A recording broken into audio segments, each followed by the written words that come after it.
వీళ్ళని ఏదో ఎస్ చేద్దామని అనుకుంటే ఎస్ అడుగుదాం కత్తి వెంకటస్వామి గారిని కుదరని పని. అడుగుదాం. వెంకటస్వామి గారు సో ఏం చెప్తారు అసలు మీకు బిల్లుకి శాంటియే లేదు, ఏదో అయిపోయి వెళ్ళి రావాలి ఢిల్లీ కన్నట్టుగా చేస్తారే తప్పించి మీరు కోర్టులో మొత్తం అక్కడ కేంద్ర ప్రభుత్వం కోర్టులో పాడేస్తారే తప్పించి ఇక్కడ బిల్లుకి సంబంధించి పూర్తి గవర్నర్ దగ్గరికి వెళ్ళలేదని చెప్తున్నారు. ఏం చెప్తారు?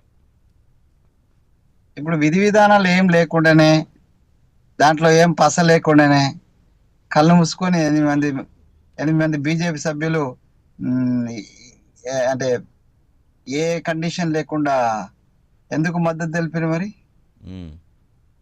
ఇఫ్ దెర్ ఈస్ ఏ, అదే మేము మభ్య పెడుతున్నాం, లేకపోతే దాంట్లో యాజ్ పర్ ది కాన్స్టిట్యూషన్ లేదు, లేకపోతే ఇవన్నీ ఒకవేళ అబ్జెక్షన్స్ ఉంటే మ్మ్. ఎందుకు 8 మంది భారతీయ జనతా పార్టీ సభ్యులు వితౌట్ ఎనీ కండిషన్ సంపూర్ణ మద్దతు తెలియజేసింలో దిలీపాచారి గారు కావచ్చు, వాళ్ళ పార్టీ కావచ్చు చెప్పాలా. రెండో అంశం ఏంటంటే 50% క్యాప్ దృష్టినే కేంద్రాన్ని అడుగుతున్నాం. అదర్వైజ్ 50% క్యాప్ లేకపోతే అసలు చర్చ లేదు. ఈ దిలీపాచారి గారిని అడిగారు, ఆ మోడీ గారిని అడిగారు. మ్మ్. రాష్ట్రాలకు ఉన్న అధికారాలను ఉటాంగిస్తున్నాయి. ఎస్సీ ఎస్టీ రిజర్వేషన్ మాత్రమే పెంచుకునేటువంటి అధికారము రాష్ట్ర ప్రభుత్వాలకు ఉంది. బీసీకి సంబంధించినటువంటి ఏదైతే రిజర్వేషన్స్ ఉన్నో దీని పెంపకంలో చాలా రెస్ట్రిక్షన్స్ ఉన్నాయి. ఆ రెస్ట్రిక్షన్స్ అని భారతీయ జనతా పార్టీ పెద్దలకు తెలుసు, ఇక్కడ కూర్చున్నటువంటి మా తమ్ముడు దిలీప్ కూడా తెలుసు. సో ఆ దృష్ట్యా దీన్ని పార్లమెంట్ నుంచి చట్టం తీసుకురావాలనేటువంటిది మా ఉద్దేశం. మ్మ్. అదర్వైజ్ మాకే పూర్తి అధికారం ఉంది, రాష్ట్ర ప్రభుత్వానికే ఉంది. 42% యాజ్ టీసీగా మనం ఇంప్లిమెంట్ చేయొచ్చు, చేయడానికి మేము సహకరిస్తామని అంటే రేపే మీ పార్టీ నుంచి మా పార్టీ నుంచి అందరం కూడా 42% రిజర్వేషన్ అట్లీస్ట్ వచ్చేటువంటి లోకల్ బాడీ ఎలక్షన్స్ లో అందరం డిక్లేర్ చేసుకోవచ్చు. మేమైతే పార్టీ ఇది చట్టం అయినా కాకపోయినా కాంగ్రెస్ పార్టీ నుంచి మేము 42% బీసీలకు రిజర్వేషన్ స్థానిక సంస్థలలో మేము పార్టీ పరంగా కల్పించగలుగుతాం, మ్మ్. కల్పిస్తాం కూడా. కానీ చట్టపరంగా ఏదైతే రావాలో, రాజ్యాంగ పరంగా ఏదైతే రావాలో దానికోసమే మా తాపత్రయం.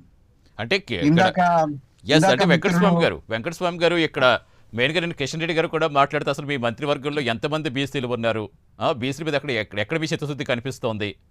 కేవలం రాజకీయ పబ్బం గడుపుకునేందుకు ఇవన్నీ తీసుకురావటం, దాన్ని తీసుకువెళ్ళి కేంద్ర ప్రభుత్వం కోర్టులో పడేయడే తప్పించి అసలు మీరు చేస్తుంది ఏంటి అని ప్రశ్నిస్తున్నారు. ఇప్పుడు మా పార్టీలో కనీసం గలం వినబడుతుంది. మ్మ్. మా పార్టీలో నేనే కదా 2023 ఎలక్షన్ సమయంలో 54 సీట్లు ఇవ్వాలని కొట్లాడి 70 మంది ఆశావాహులతోటి బీసీలతోటి కార్గేను, మ్మ్. రాహుల్జీని, అలాగే ఖర్గేజీని, సోనియా గాంధీని కలవడానికి ఢిల్లీకి వెళ్ళిన బృందం యొక్క నాయకత్వం నేను వహించిన. అప్పుడున్న పొన్నాల లక్ష్మయ్య గారు వహించలేదు, లేకపోతే ఇప్పుడున్న మహేష్ కుమార్ గారు వహించలేదు, లేకపోతే మా సీనియర్ కురువృద్ధుడు మా హనుమంతరావు గారు కూడా దీన్ని లీడ్ చేయలే, ఈవెన్ మా మదన్న కూడా లీడ్ చేయలే. I'm the person who lead the BC demand ఏదైతుందో 54 సీట్లు ఇవ్వాలని. ఈ మిగతా ఏ పార్టీలైనా ఈ డిమాండ్ కనీసం డిమాండ్ చేసేటువంటి దమ్ముందా ఎవరికన్నా? మ్మ్. మాట్లాడే దమ్ముందా ఎవరికన్నా? సో మాట్లాడితే వాడికి ఆ పార్టీలో ఉండనిస్తారా? వాళ్ళని మమ్మల్ని పార్టీలో ఉండనిచ్చిండ్రు. అఫ్ కోర్స్ మేము సక్సెస్ కాలే, Yes, వస్తుంది దిలీప్ గారు, వస్తాను ఒక్క నిమిషం.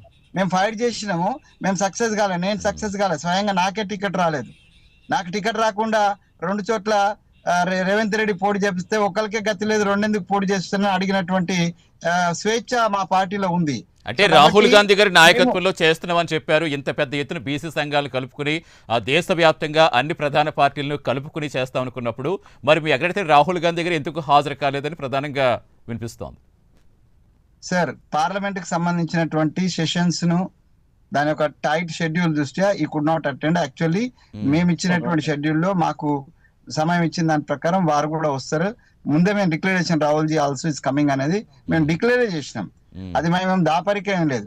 సో అనివార్య కారణాల వల్ల అక్కడ ఉన్న పార్లమెంట్ సెషన్స్, ఇందాక దిలీప్ గారు అన్నట్టు లాస్ట్ డే సెషన్స్ ఇవన్నీ ఉన్నాయి కాబట్టి వారు రాలేకపోయినారు. దట్ డజంట్ మీన్ దట్ మేము అసలు రాహుల్ గాంధీ ఏదైతే అంటే ఆ నెత్తిన పెట్టుకొని ఇప్పుడు వారు వారు మాట్లాడుతూ కాంగ్రెస్ ఇన్నాళ్ళు చేయలేదు. ఇప్పటిదాకా రిజర్వేషన్స్ అన్ని కాంగ్రెసే చేసిందండి. ఏ పార్టీ చేయలే ఈ దేశంలో. అది బీసీ రిజర్వేషన్ కావచ్చు, ఎస్సీ రిజర్వేషన్ కావచ్చు, ఎస్టీ అసలు రిజర్వేషన్ అనేటువంటి ఆలోచన తీసుకొచ్చిందే కాంగ్రెస్ పార్టీ దేశంలో. పేదల కోసం ఆలోచించిందే కాంగ్రెస్ పార్టీ. ఇక్కడ ఉన్నటువంటి మైనార్టీలో లేకపోతే పేదలో లేకపోతే బీసీలో ఎస్సీలో ఎస్టీలో అణగారిన జాతుల గురించి ఆలోచించినటువంటి పార్టీనే కాంగ్రెస్ పార్టీ. కాబట్టి వాళ్ళు చేసుకుంటూ వస్తున్నారు. ఒకే రోజు అయితే నేను అంటలేను. సో అంటే తెలంగాణ ఉద్యమం ఒక ఒక్క నిమిషం సార్, ఒక్క నిమిషం. తెలంగాణ ఉద్యమం మీరు ఒక ఎగ్జాంపుల్ సార్.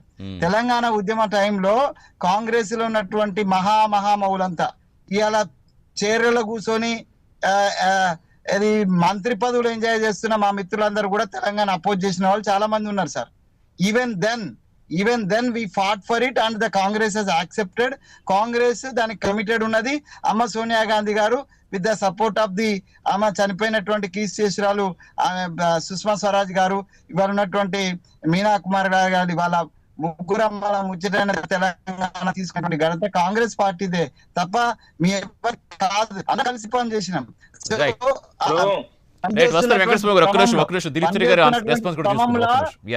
కొన్ని డిలే కావచ్చు, నేను ఒప్పుకుంటాను. కాంగ్రెస్ పార్టీ మొత్తం 100% మాట్లాడుతా ఉన్నాము. మీరు అన్ని విషయాలు మాట్లాడండి, మీరు అన్ని విషయాలు మాట్లాడడానికి అవకాశం ఉంటది. నేనేమనట్లేదు, దాని విషయాలకు లోతుగా పోవట్లేదు. మేమేమంటున్నాము, మౌలికంగా మీకుండే హక్కులను మీరు ఎందుకు